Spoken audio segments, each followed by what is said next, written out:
Ready start.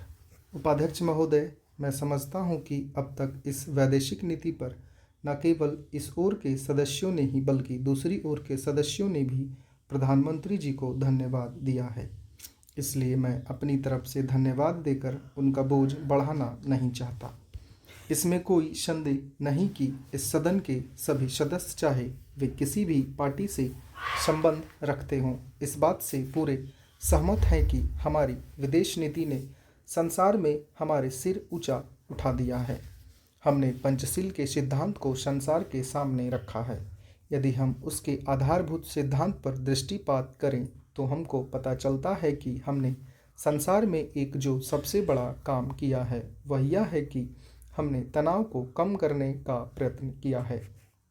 जिस समय हमने नई नई स्वतंत्रता प्राप्त की तो हमारे सामने बहुत से प्रश्न थे।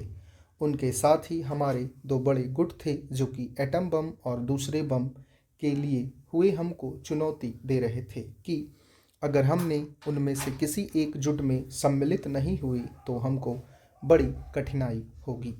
उस समय भी हमारे प्रधानमंत्री ने हमारे देश की वैदेशिक नीति को इसी स्तर पर रखा जिसके कारण आज हम संसार में अपना सिर ऊंचा उठा सकते हैं।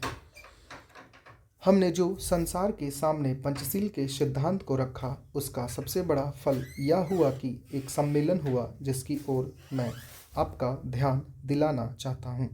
इस सम्मेलन में बड़े उत्साह के साथ संसार के 29 राष्ट्रों ने, जो कि एशिया और अफ्रीका से संबंध रखते थे, यह घोषणा की कि हम संसार में तनाव कम करना चाहते हैं और साथ ही हम यह चाहते हैं कि संसार में जो विभिन्न सामाजिक और आर्थिक नीतियां हैं वे साथ साथ चल सकें। हमारी वैदेशिक नीति में जो सबसे महत्वपूर्ण चीज़ है वह है सह अस्तित्व की भावना।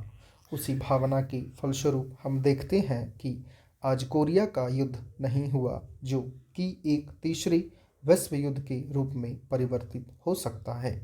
हमारी इस नीति के